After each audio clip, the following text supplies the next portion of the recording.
So a few weeks ago, this filter was sent to me very kindly by Moment. This is a Cinebloom Diffusion Filter, and I've been using it for the last month or so for photography, for filmmaking, and I've been completely blown away by the results you can get with this filter. So it's going to be a little bit of a product review, but also explain to you what a diffusion filter is, and also why this should be the next filter in your camera bag. Now, I sometimes really like using vintage lenses, and I've gone as far as to using them on my Sony a7R4, and I'm also going to be doing one of my next POVs using just vintage lenses, so if you don't want to miss out on that, make sure you are subscribed to the channel. But what I like about vintage lenses in particular is those imperfections, because it's those imperfections that I think can allow you to create a unique aesthetic to the visuals you're creating.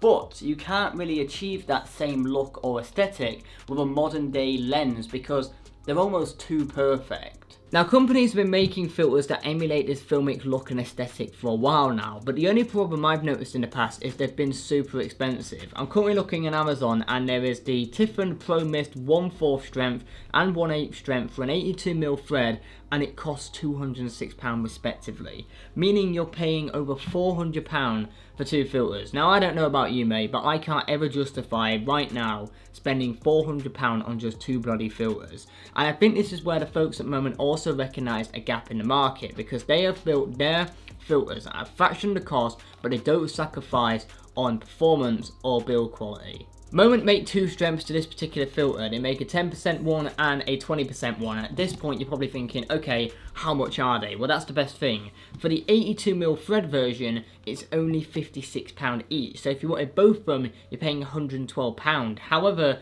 if you want to buy one for a smaller thread size, it gets cheaper and cheaper.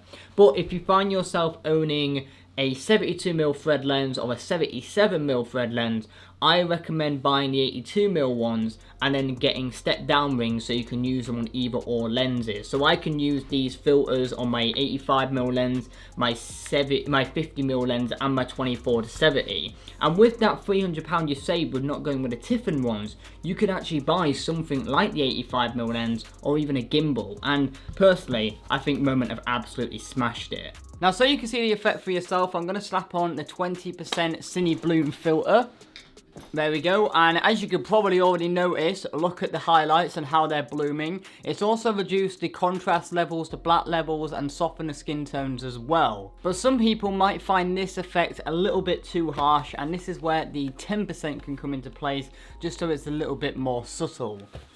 Let's swap these over. Voila, and there you go. You can see how this one is a lot softer. So in certain situations, you'll find yourself using more the 20%. In other situations, you might find yourself only using the 10%. Now, I have got some side-by-side tests I'd like to show you with these filters. But before we get into that, there's a couple of things I want to show you.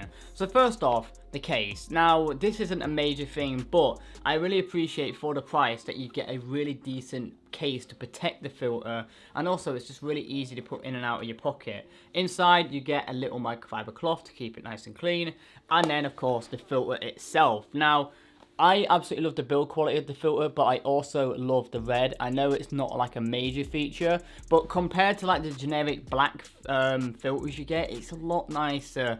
And as well, I like that, I don't know if you see it, focus please camera, it has these nice grips and grooves in it, so you can like really easily take it on and off the camera. But the other feature I really like as well is that these filters are stackable. So I could put a variable ND filter on the front of this filter, or I could put a polarizer, whatever I need, I can slap it straight onto the front of this filter, which is something you don't always get with filters at this price point, so that's really good to see.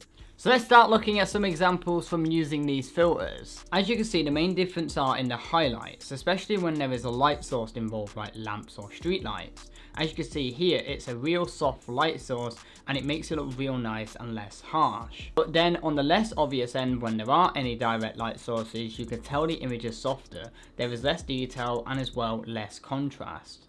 It almost like compresses the image, but it looks real nice and really good. Now in some examples I think the 20% looks a little bit too harsh, but then it looks really good in other examples, and I think that's what you're going to find with these types of filters. The 20% is not going to be the best for all scenarios, and that is where the 10% really comes into play to give it a little bit more subtlety. When using these filters, it really depends on what look you are trying to go for. For me, I want it to be subtle but noticeable at the same time, and I would recommend picking up both strengths so you had the flexibility of choosing. Now I have also used these filters for photography as well, and I've been really impressed with the results I've been able to achieve when using them. I found myself using the 20% more for photography and the 10% more for video. I don't know if that was just the different shooting situations I was in, but I have also done a POV video dedicated to using these filters. It's in the icon right here if you want to check it out.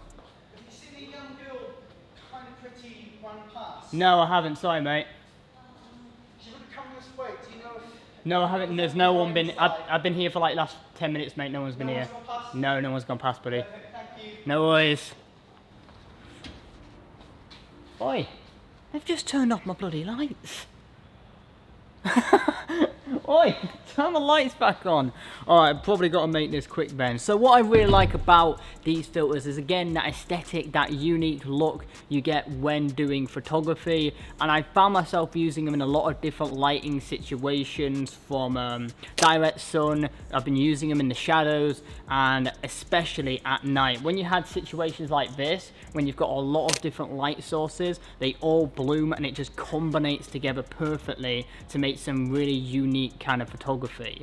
But yeah, that's everything I've got left to say about these filters. I've been really impressed with the results I've been able to achieve for filmmaking. If you are a filmmaker and you're looking to get that real nice filmic look and aesthetic, definitely pick up these filters. If you're doing photography as well, I think they have a really good use case in a lot of different situations to get you something unique and something that not a lot of people have.